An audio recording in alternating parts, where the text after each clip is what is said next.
So, today it's really interesting. I asked the questions to the two WhatsApp groups. We have the Friends of Santi WhatsApp group and also the New Zealand Bhikkhuni Sangha Trust.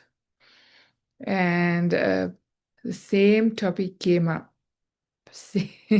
So one question was about how can we care for our parents who are probably unwell and facing towards death? How can we assist them, support them? What's the best way to look after them? Something along those lines. And also how to take care of ourselves, how to deal with our feelings, right?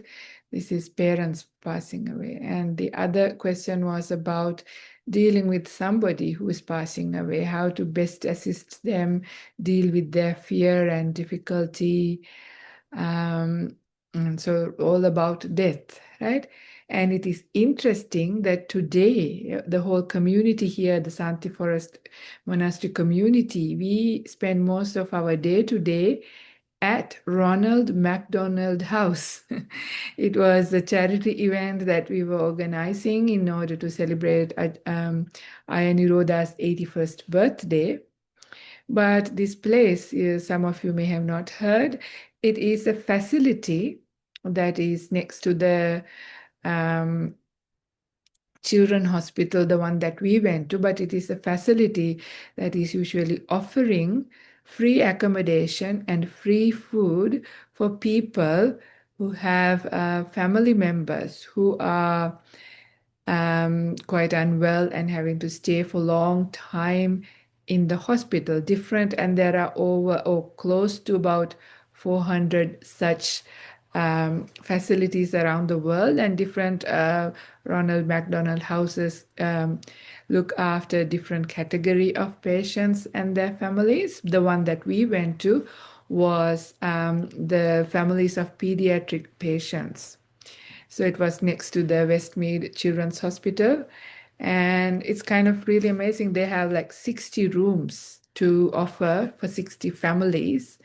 And this is a time of difficulty, right? So sometimes it's, it's one thing to see an adult pass away, and it's kind of a different feeling to see a child passing away. So we saw quite a lot of kids and quite a lot of kids with cancer. You can tell because they will have shaven heads and with other difficulties as well, not just cancer. And these parents, so these are the parents with a little bit difficulty socioeconomically to afford being in a hotel and things like that. And sometimes not necessarily that bad, but still it's long term. Long term is quite difficult to afford. And we heard there was one family, one single father with four little kids, single father with four kids, and the youngest one very unwell, over 400 days in this facility. And we also heard about a little boy who spent over 1,000 nights in this facility. Imagine sometimes the sickness and the suffering and the difficulty, the emotional feelings, of anybody passing away, but also your child going through difficulty, whether they are going to survive, whether they are going to pass away, we don't know. And so, death, the topic of death, difficulty, sickness was in the air the whole day for us to contemplate. So, what happens is that people can sponsor meals. So, for Venerable Nirodha's birthday, people very generously sponsored funds, and then we were able to sponsor lunch and breakfast for over 200 people. And the team who went with us actually did the cooking themselves together with their chef. So it's kind of a really inspiring day.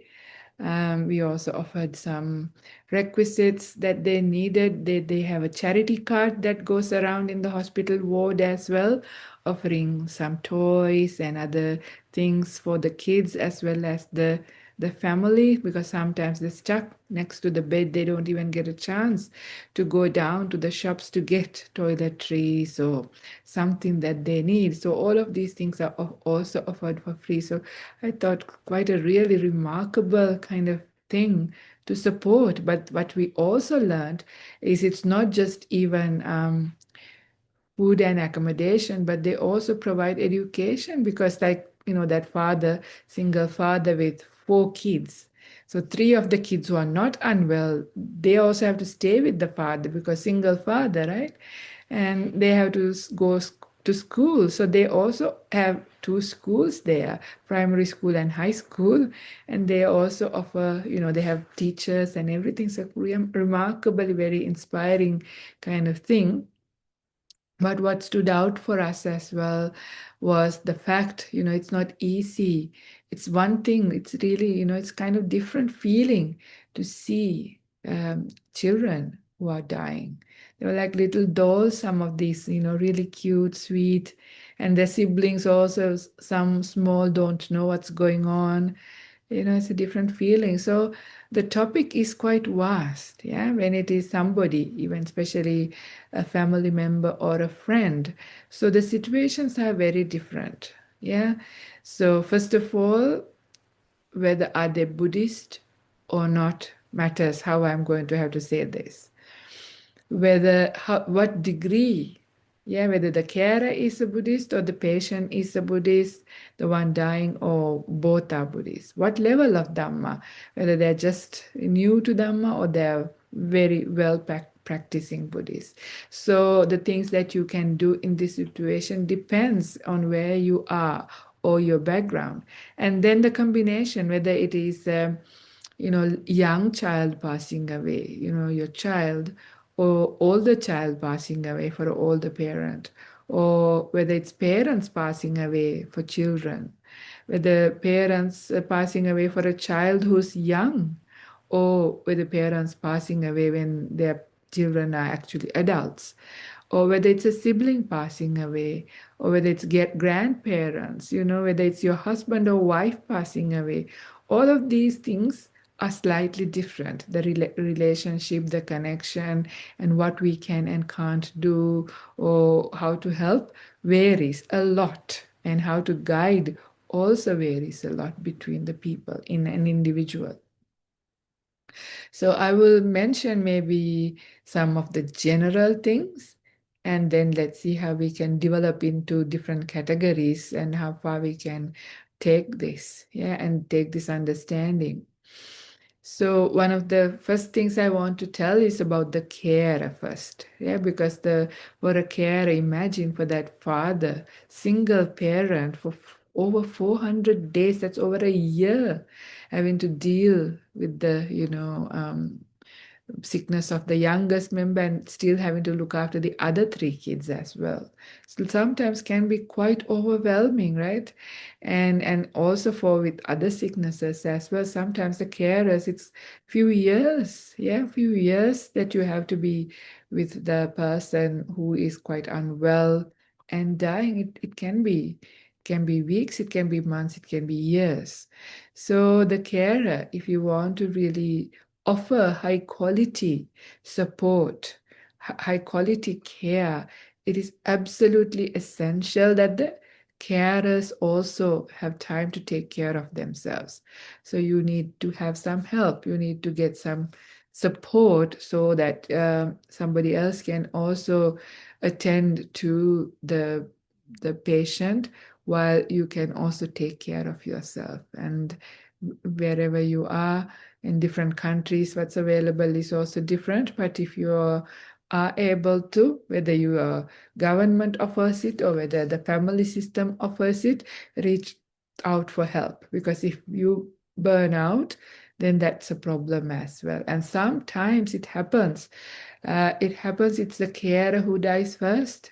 This is also not uncommon because sometimes they forget to take care of themselves, and sometimes some other sickness comes, and the person who was actually dying actually live longer, but the carer may not live. This is also not unheard of, right?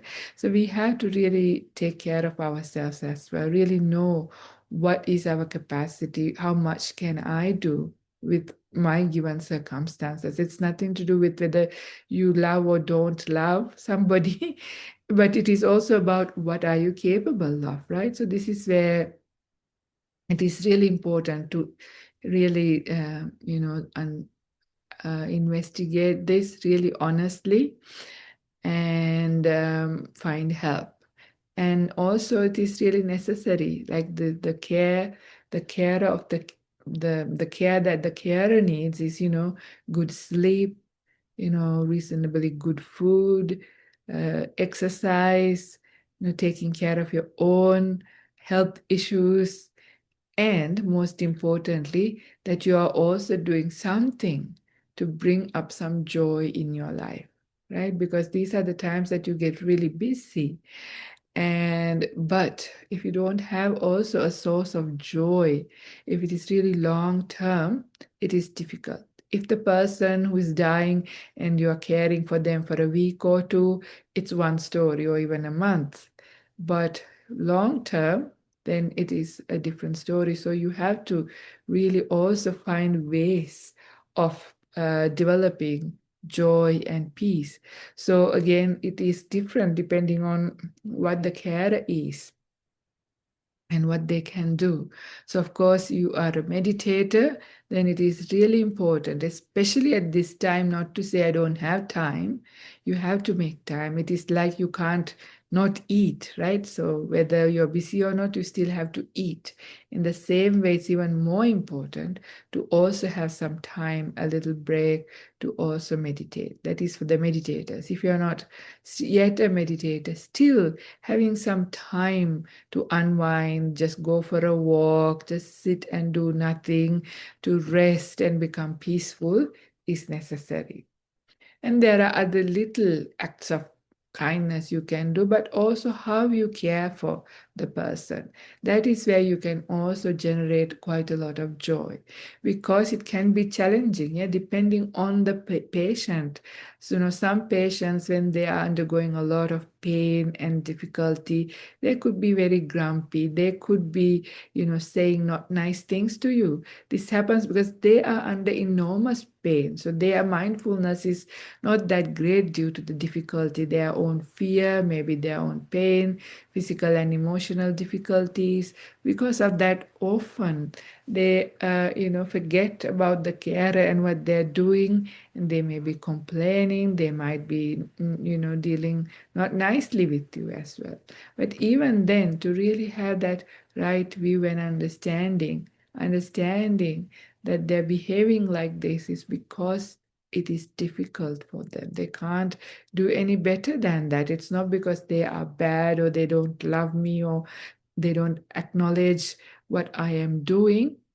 They can't because of the incredible difficulty that they are going through physically and emotionally. So when you have that kind of right view, it is important, it becomes possible to have compassion rather than getting a little annoyed as well, because especially if we are also tired, the love can turn into annoyance and upset as well for some people. That's why the relationship varies. So the situation is very different between this scenario. So therefore, it is really important that we use this right view. If the carer is somebody who knows the Dhamma, to somehow build up compassion for the person in spite of how they are behaving. Some of the patients may be very loving, kind, appreciative, full of gratitude for you. Some may be not. Either way, it is an opportunity how you care. Um, During our visit at the Ronald McDonald House, I saw a photo of the first pediatric doctor who actually initiated this long ago. I can't remember, in the 1974, I think they started. 1974 they started. And this lady, her face, she was looking at a sick child, but there was so much kindness, yeah, so much kind of beautiful, affectionate, kind feeling that was captured in that photo. And I realized how powerful it is to be kind. whether it is to somebody who's dying or sick or to anybody, just to your people at home and to yourself as well. So bringing up kindness is very powerful. Like, so, just use anything. For me, that seeing that photo triggered something quite deep within myself, even to be more be more kind more often. Yeah. And how nice it is, and who benefits most is yourself. When you are kind, you feel great. And the other person who is at the receiving end of your kindness also feel good. So this is something we need to develop. And it is well and good for me to say this, but it can be difficult, especially if you are burnt out, if you are really, uh, you know, tired because of overwhelmed with emotions yourself, because it's not easy to deal with the passing away of the loved one.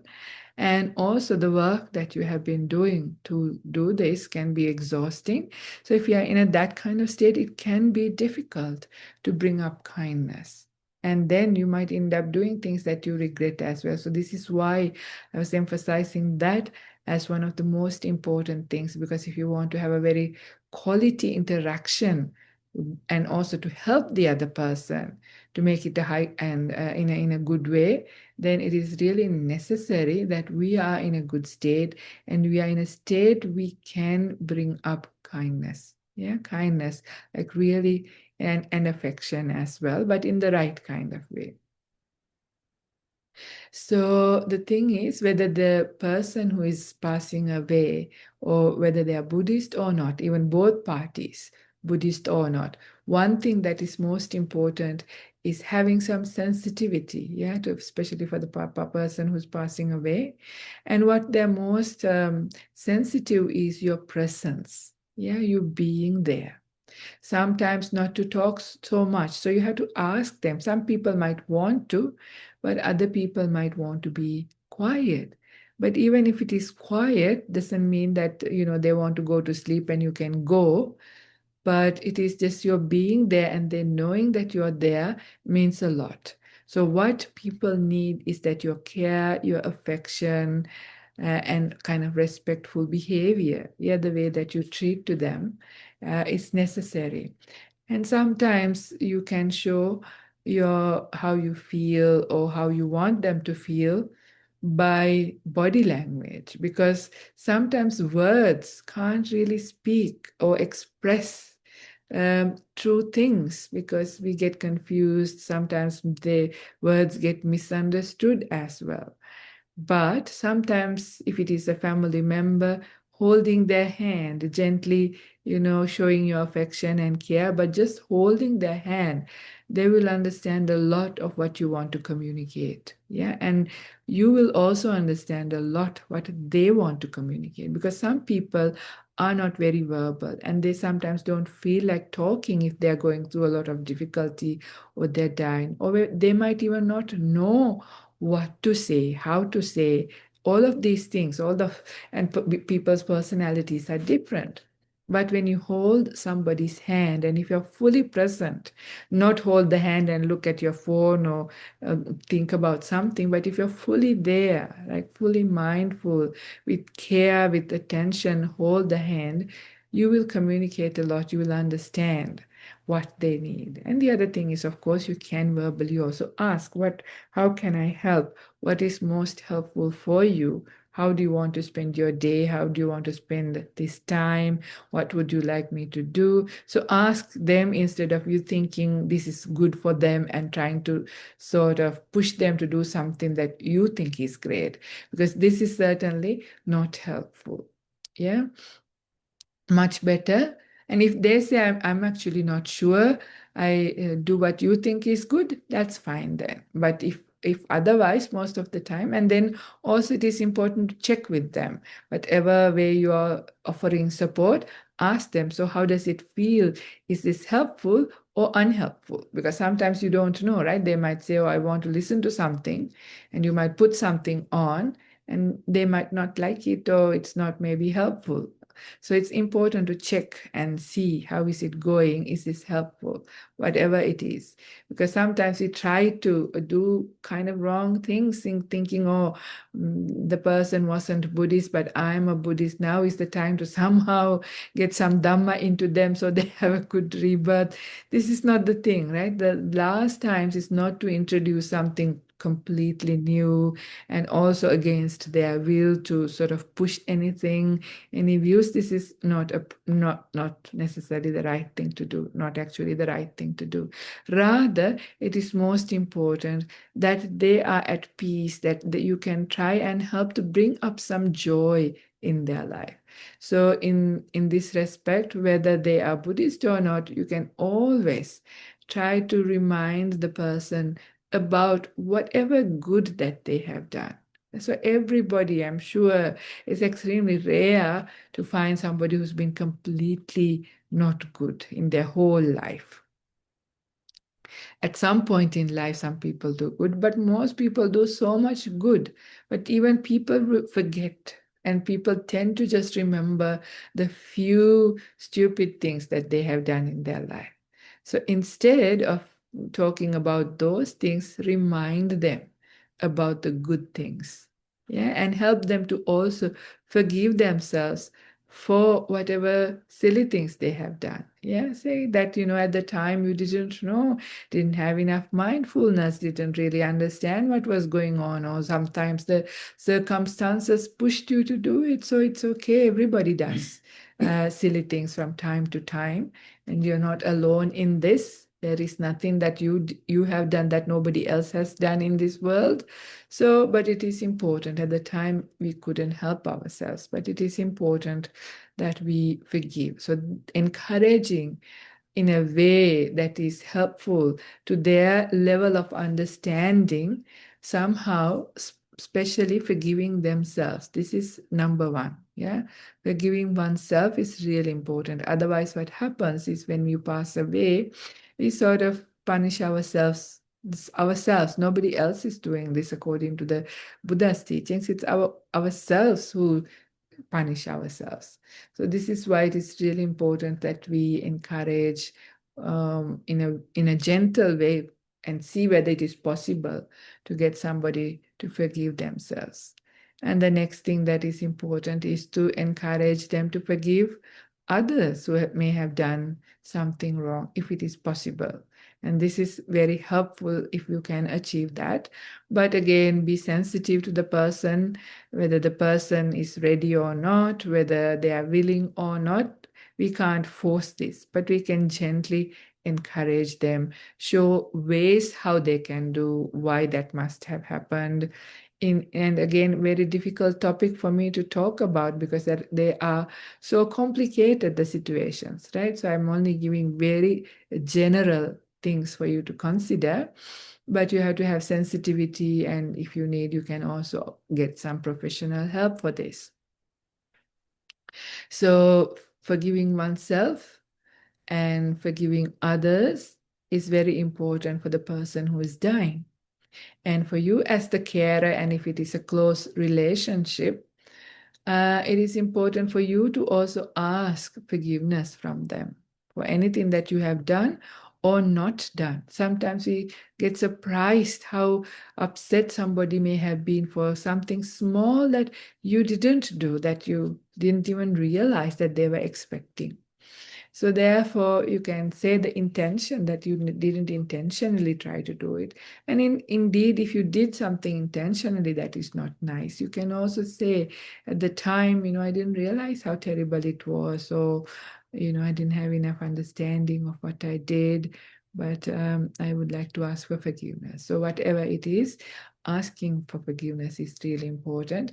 And if in that special relationship with the whoever who's passing away, if you have something also to say that I forgive you, and if they have something, and sometimes the dying person may not be able to talk and express these things, they may not even feel ready, they might not want to bring up something, but in a general way or in a suitable way, try and see whether you can sort of communicate that you have completely forgiven them for anything if they harbor in their mind. So this business, closing businesses this way is extremely important if for their next, what happens to them afterwards when they pass away. So this is something that needs to be resolved as a priority. But of course, it has to be done at the right time in the gentle way, and also have the sensitivity for what they're ready and how they can be guided. So this is where the level of Dhamma is very necessary, because it is the right view that is coming into place, and how much understanding you and them have about this is helpful. And as I said, the other thing is then to bring up gratitude. Yeah, so you can encourage also the person who's passing away to bring up gratitude, remembering the good things that happened to them. Yeah, the first thing I said earlier was their own goodness. Yeah, to remember the good that they have done, their own generosity. But this is now gratitude, being grateful for whatever they have received, the good things that they have received in their life. Remind them and encourage them, if this is possible, if they're ready and willing, not to force, right? If they're willing, then these are good things. So bringing up gratitude. But for yourself as well. So I mentioned for ourselves that as the carer, compassion was really important, being kind is important, then bringing up gratitude. Because what happens, the sadness and difficulty that we have with somebody who we love passing away is our attachment to them. And our attachment to them is actually quite a selfish one. It is because often for people, it is the person who is dying was somebody who gave happiness in your heart. So they had a place where you received happiness. And the sadness is that when they are gone, together with it, that part of happiness goes, the happiness that they offered. So this is where each relationship is different, but there is like that. The stronger the attachment means that you're quite dependent on this other person's happiness, and the feeling, the sadness is also coming quite a lot from your loss. This is not for everybody. For some people, they also have sadness for the suffering and the difficulty of the person who's undergoing this. But for others, this is also true, or sometimes both is true. So we have to be clear about these things, understand why you feel sad, what kind of sadness is there. And so I have to address all aspects, because it's all different people with different situations. So try and see, instead of focusing on your loss, and especially your loss of that happiness that's never going to come back after they are gone, part of that is going to completely end. Celebrate their life. Yeah, have gratitude towards the person who is dying for everything that they have done during their life, to you and others. Yeah, especially to you, but also to others. So having that sense of gratitude, bringing up gratitude and celebrating the life of the person who's passing away, rather than focusing on their loss and the difficulty, is very helpful. Again, you need some degree of mental energy. So it's hard to bring up gratitude again if you're tired. That is why I keep repeating, it is important that you take care of yourself. Then once you are able to bring up gratitude, gratitude itself energizes your mind and take it into another level. So at least you need to first have a rest and take care of yourself to a degree where your mind is able to bring up gratitude in a good way. And once you are able to do that, your energy level will go up, and then you will be able to care for the person really well and take care of your own emotions really well. So compassion, kindness, gratitude are three things that I already mentioned. And then the fourth thing is metta. Yeah, this is very common, many people know, but you have to be very careful, yeah, because we are talking about close relationships here, especially family relationships. And there is always this kind of love there, right? So it love with attachment or with passion or any other kind. So that is the general way we talk about love. This is not metta. Metta is a very, very, very basic form of affection, just wishing the person to be well without expecting anything. It doesn't have that kind of attachment related love, but it's a very different kind. So if you are well practiced in developing metta, this is a good time. But if not, and the metta's corrupted form is your attachments gets stronger, and this is not the time for these things to happen. It's going to be even more difficult because attachment is precisely seeing your own enjoyment, especially with the other person. This is what we say love is actually. So true love is something a bit different. That is a very pure form of love is different because there is like you love them and you give them space and you allow them to go. So this is why. So if you are able to bring up the right kind of metta practice, then that is the best way you are going to be able to let them go in a good way. And also that peace that you have in your heart, they may feel it too. So this is helpful. So these are, again, you need to know where you are at, where they're at, what can you do, and doing it in a right way. So, and also with the compassion, I forgot to mention, this is again with the compassion also, sadness may come up if you do it the wrong way. So that's why it's more important. It is actually more kindness, yeah, more than the compassion, but much more kindness instead of focusing on their suffering and getting overwhelmed by seeing the suffering that they're going to go through, because it's probably not easy to see somebody dying and somebody especially in a lot of pain, especially if it is somebody close to you. But instead of focusing on their pain and then feeling really sad about it, the pain that they're going through, have kindness. Yeah, so this is different.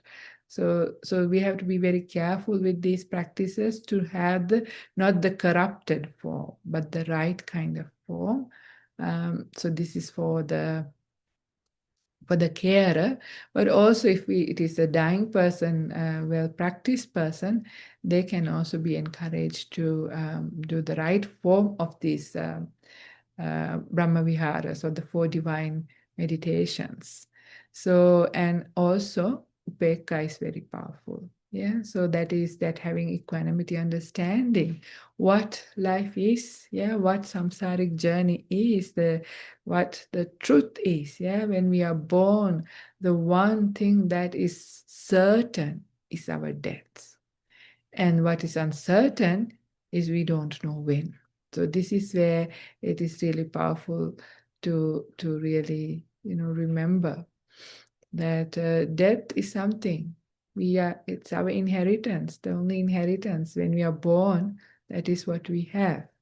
But it is uncertain when it's going to happen and how it's going to happen. So, and also we are the owner of our own karma. Yeah, all intentional actions. So with understanding, with accepting, with right view, we can gently incline ourselves to Upekka as well. But Upekka is a very high Brahmavihara. I mean, it's the fourth jhana level, but we are now talking about finding some stability.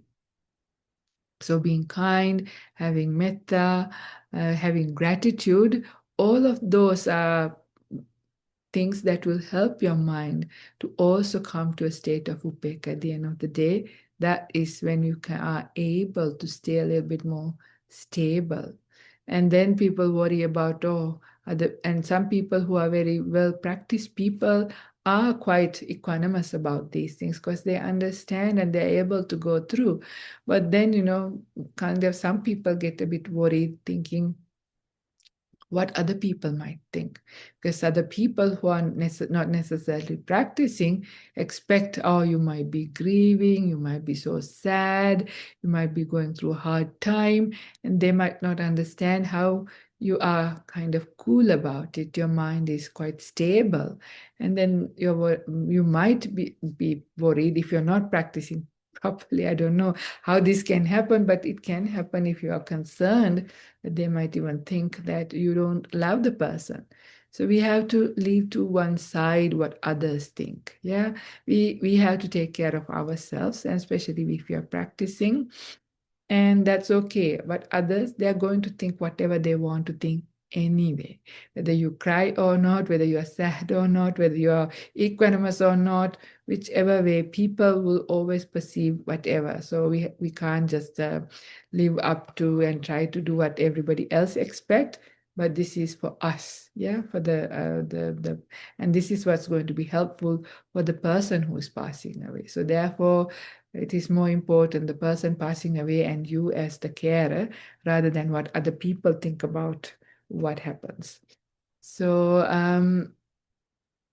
many things that I could tell about this topic, but and also I could go more deep into each aspect, but I have also speak about these things. Therefore, I'm only mentioning like the topics and what you could do, not necessarily how you do it.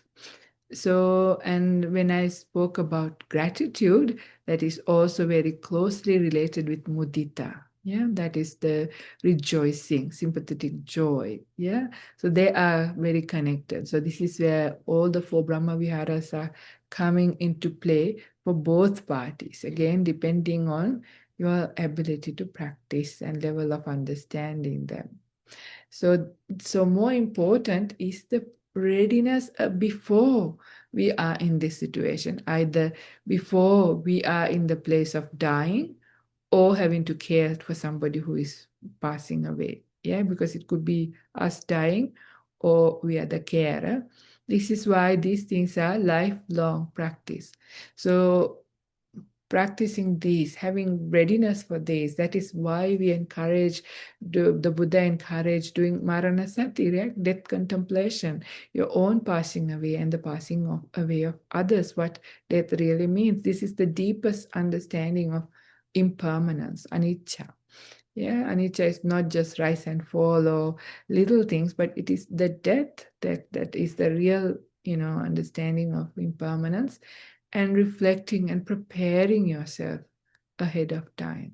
Then, when these things happen, because sometimes you don't have much time. For some, it's a long process, but often it is not. It's kind of quite sudden. So, certain things we can't do at the last minute if you haven't already developed. So, this is why these things and hearing about these things are very important for us to really encourage ourselves, have a sense of urgency, come up to prepare ourselves to face these challenging situations. And the preparation for death, this Maranasati, this is the whole of the practice, really, in the sense the whole spiritual path is about having a good death, the best one being dying as an arahant, where you don't have a rebirth, or as at least as an Aryan. Yeah, so the whole path of practice can be even looked at as preparation for our death. So if you're preparing in that way, when that comes, you have been doing your very best for yourself. And when you are like that, if you happen to be the carer for somebody, then you are also going to be able to offer high quality care for them. So this is the thing. Again, for our parents or for our children, for our loved ones, if they are willing and able, getting them onto the Dhamma path earlier, or at least to some degree, is really helpful, because this is also what the Buddha said. Yeah, when the way that it is really hard to pay back the debt that we have for our parents, yeah, for giving us life. Yeah, so the debt can be paid back when you start to establish them in generosity, to establish them in the refuges, establishing them in taking the precepts in meditation. So that is when we start paying the debt back, not by just only the money and looking after them and attending to their needs. That is absolutely necessary. But just doing like that isn't paying off the debt. The Buddha says, even if you were to carry them on your shoulder for like 100 years, look after them, everything, still the debt is not paid. The debt starts to get paid if you are able to encourage them onto the Dhamma path, because that is where there is some refuge. That's why even trying to explain them how to let go, how to forgive, how to build up these Brahma Viharas, divine meditations, is very helpful. So they are all part of the Dhamma, right view. So, but again, start doing those things early, not by the time people are passing away. So encouraging in those things are very, very helpful. So I think I have covered quite a lot of the general kind of things, and you can sort of expand on them to your own situation and see how you can sort of make the best use of these instructions to deal with it in a good way. But I also want to tell something from the suttas. This is from the Petavattu, which is in the Kuddaka Nikaya. So it could be a little bit, it doesn't fall under the earliest Buddhist teaching category, but it is hard to know. But it is not really the teaching itself, but there's a story. That's all there is. But the story has quite a powerful few perceptions that can be developed. So, so for that, I will just mention that story because it's kind of interesting, because it's all about developing perceptions at the end of the day, right? It is encouragement of for the person who's dying, the right kind of perceptions based on right kind of attitudes, so the process becomes easy. Also for the carer, it is about developing perceptions, so the right kind of perceptions. And in this story, it is about a family which has a father, mother, a son, and a daughter. And the son is married, also has a wife, and there is a maid. So this is the family. But it so happened to be this is the family who are practicing really well. So this story is going to bring out the idea for somebody who's really practicing well, who's got quite well established in right view, or at least have some good understanding about right view, then this becomes possible. Or you can start, taking up these ideas and build up right view as it is in this story. So in this story, so the father and the son goes out to the field. They are farmers. So they go out to the field to work for the day in the field. While they're doing their work, a snake strikes onto the son and the son dies with that snake bite. Very poisonous snake. So, so the father just put his dead body under a tree to one side and he continues to do the work. And then when some people were going past their field, he asked them to please pass a message to the house and say, just send one packet of lunch today. Didn't even say the son passed away or anything. Told them to just send one packet of lunch. And when the family heard that, they realized one of them has passed away. They didn't even realize which one, because they only got the message saying one packet of lunch. So then they, of course, prepared the lunch and they all came. They realized one of them has passed away. So when they came, the first thing the father did was he first ate the food, right?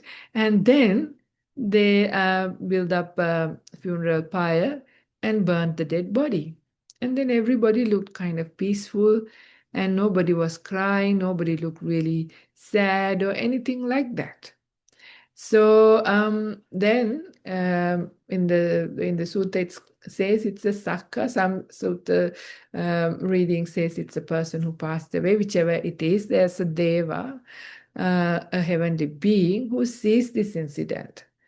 So, and is kind of really wondering how come the father or the mother or the wife or the sister or the maid is not sad when, this guy passed away? How is that possible?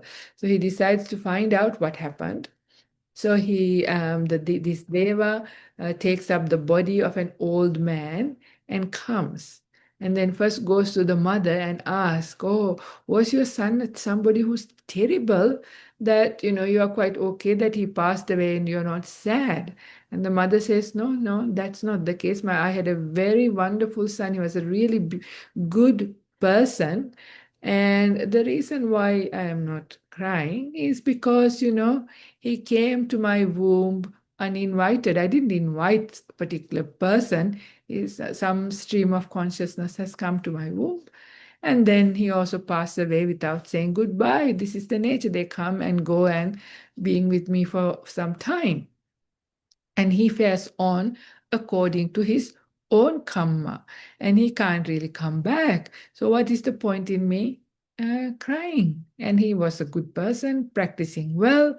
So he will go along according to his karma. There's no need to cry and be sad.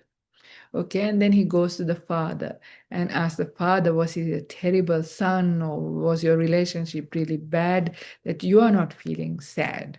The father said the same like the mother. No, no, he was a very good son. But, it's like, a snake. When the snake sort of gets rid of its old skin and leaves it to one side by the side of the road or somewhere, and goes away. It's kind of like that, this body. This body, when it dies, it's just like that snake skin that came out. And the person, the stream of consciousness, passed on according to their own karma. So what's the point in this? Is reality, this is samsara. So it's just cause and conditions. There's no need for me to cry. There's no point in that. Okay. And then he goes to the wife and asks, was he a bad husband that you are not crying? And the wife says, it's like a child crying and asking for the moon. Doesn't matter how much the child is asking, crying, can you get the moon? Because moon, you can't get the moon, right? So it's kind of like that. If I'm asking to have my husband back when he's passed away, he cannot come back. It's like asking for the moon. So therefore, and he passed on according to his own karma. There is no reason for me to be sad. And then ask the sister, and sister says something really interesting. Says also, he has passed away, and my crying isn't going to bring him back. All that is going to do is I will start to look ugly, and our relatives, like enemies, and everybody will be very happy that we are sad and lost, have a loss. But there is no point for this, creating all of these things. He passed on according to his own karma. There is no point in crying and being sad about these things. And then finally, that old man goes to the maid and asks, so why are you not crying? Was your master really a terrible person? He says, no, he was the most amazing, really beautiful, kind, good person. But crying for him and being sad for him, it's just like when a clay pot breaks. Yeah, it's as if you want to put it all back together again, exactly how it was. It cannot be done, right? Once a clay pot is broken into pieces, you can't put it back together in the same way. It's the same thing when somebody dies. You can't, bring them back. So what's the point in crying and being sad? They pass on according to their own karma. So, kind of interesting. Each person said close to their relationship to the person who passed away. But because, this is the truth, right? At the end of the day, people, they pass on. When they pass on, no matter how sad, how much crying you do, they cannot come back. and they pass on according to their own karma. So this is quite a deep understanding for yourself and for them. Encourages us to live our life well, which is why I mentioned our whole life as a practitioner is a life preparing our for a good death. So if you have prepared your whole life for a good death, when that happens, no need to worry about it. You fare on according to your own karma. But let's say if you, or I mean, the person who's passing away has not been done many good things or done too many bad things. Rarely this can happen as well. In that case, still being sad isn't going to help anybody. Yeah. But what you can have is still have compassion, understanding. Yes, when they pass away, they may have some difficulty, but you can still be compassion, kindness, and wish them well. May they, may their bad karma come to an end, and may they come across good teachings, wisdom, kindness, and wish them well. That's all we can do because we can't do anything. Our sadness isn't helping. So this is kind of interesting. This also brings to just remind everybody, I think I say this story quite a few times. This is something my father and I went to a funeral where his cousin has passed away. And it was a funeral house where everybody was crying and even asking the person to come back, which was kind of really silly. Yeah, but they were. This is what happens when people pass away. And on our way back, my father was saying this reflection. He was saying, for us, we lost this one person. He lost his cousin. Cousin's wife lost her husband. And the parents lost the son. But for the person who passed away, it's as if we all died in one go as well because the separation is there. So this is what happens eventually when we die. Yeah.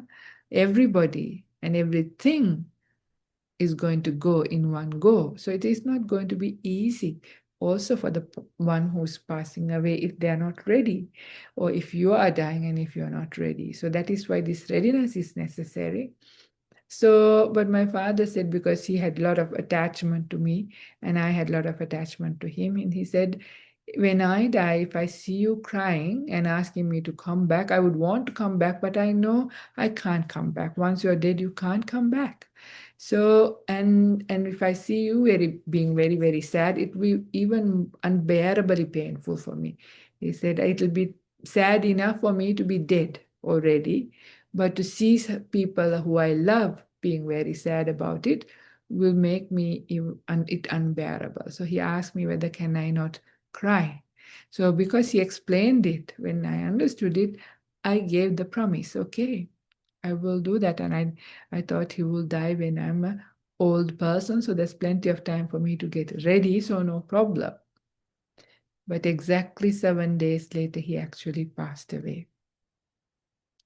So, and I was only 13 years of age, so not easy. And, but still, I think I don't know how I was able to, I was trying to, put willpower to keep my mind in the center and not cry. But I also didn't suppress myself in a bad way because I realized, my crying isn't going to help because he explained already and I had some wisdom to understand that much. But still, you feel sad, right? So, I mean, sadness was there. Sometimes tears would come, but I didn't intentionally cry in a overwhelming way. But at the same time, I didn't want to even feel so sad because, what's the point?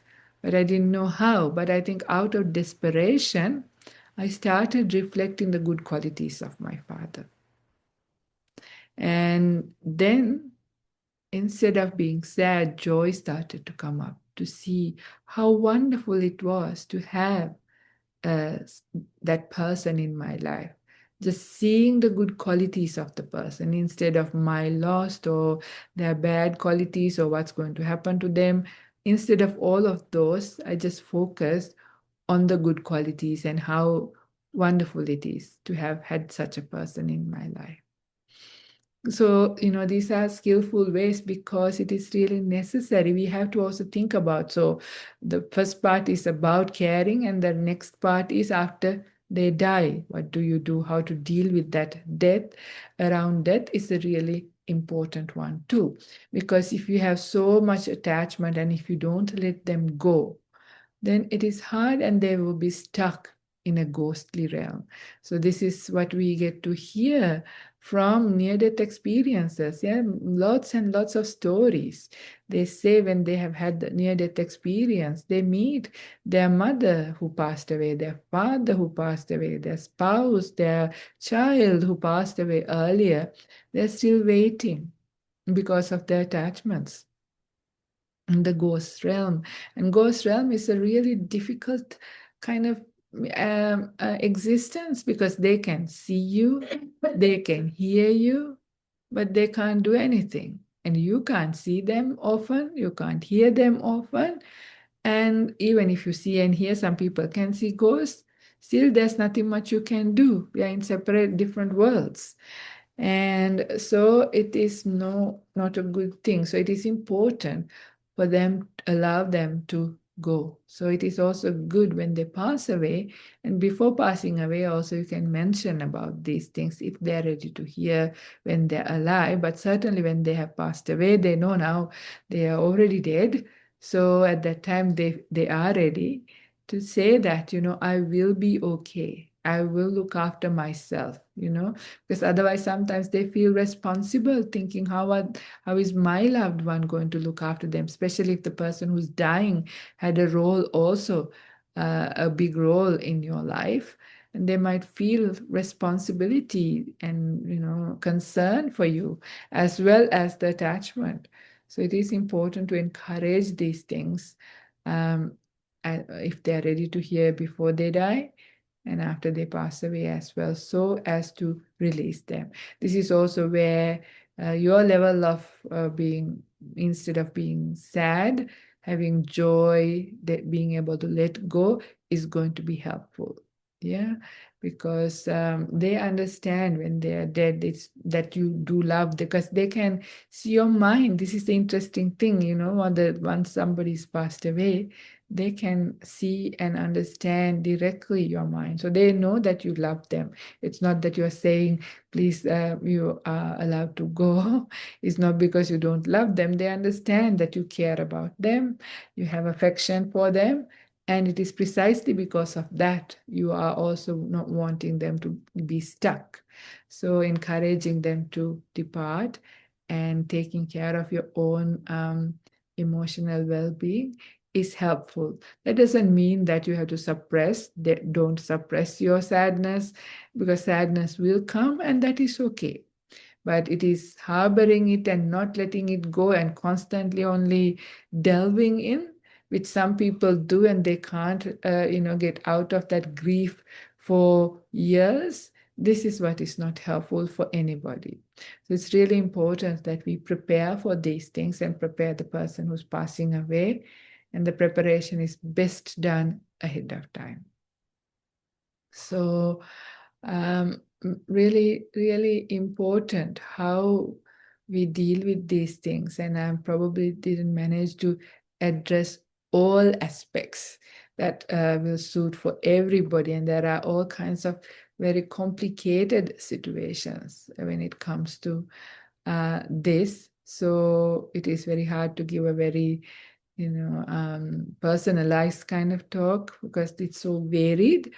But I hope, that this helped with some aspects how to, if you are in the position of a carer of a loved one who's passing away, and if indeed you are the one who is passing away, how to deal with this in this situation.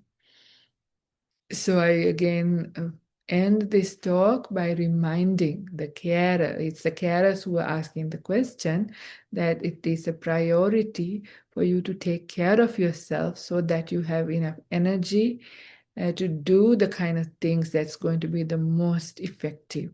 Because when you are peaceful, when you have joy, when you have kindness, when you have gratitude, when you have affection, the person will feel, and this is what is most helpful, whether they're Buddhist or not, even your presence, but the quality of your presence. Yeah. So this is important. So how do you maintain your quality of your presence? That's the best one of all the things, is by also having time to take care of yourself. Okay, so probably just go on to 8:30. It's a really long talk. This is such a variety of things, but you are still welcome to ask any questions. So Thamma says, Aya, are you saying that if we aren't able to pay back the debt to our parents, they will be our parents again in the next life? I don't think it works kind of like that. But what interesting question. Paying back debt is doesn't work like that, but it is more like you owe them something. So it doesn't mean that they will be your parent. It could be anything. Often it changes, the roles change. People tend to get born in the same family. Sometimes they could be your grandchild or something like that. But, and may not be even near life, later even, there are debts. I mean, we all probably have a lot of debts from samsara. The Buddha says that's why sometimes around after somebody passed away, we have in the Buddhist, there is a kind of practice where we share merits. And the Buddha encouraged this. It's in one of the suttas. And but and the person has to be in only one particular realm to be able to receive this merit that you're passing. And very likely, the person who passed away is not necessarily in that realm. It's a kind of a hungry ghost realm, and most people have lived really good lives. They're practicing are probably not there. But the Buddha says, yes, even if your immediate person who passed away isn't in that realm, many of your past mothers, past fathers, brothers, sisters, children, lots of your past relatives are still there because we've been born so many times. We've had so many mothers, so many fathers, so many, other relations as well. So, they're there. So there are debt collectors. So, but that doesn't stop us from enlightenment, whether we have a debt or not. It doesn't stop. But the main thing the Buddha is trying to say is to how to have that gratitude and kindness, and how to treat your parents well. It's an encouragement, a care to show. It's not like because I also hear that these days some younger people saying that they feel very entitled, like entitlement, and say, you brought me to this life, so it is your job to look after me and do all of these things, and they demand. So this is the wrong kind of attitude, right? They sort of behave like that. But it's the opposite way, to have gratitude that if it wasn't the case, you won't be here. So these may be the kids or children who are not loving their life as well and hating it. But these are wrong things, right? So the reason the Buddha talks about debt to your parents is to encourage you to treat them in the right way, encourage them and guide them in the right way. As gratitude for what they have done. So, yeah, anyway, that's what I will say. Thanks for the excellent talk. Okay, thank you, Tama.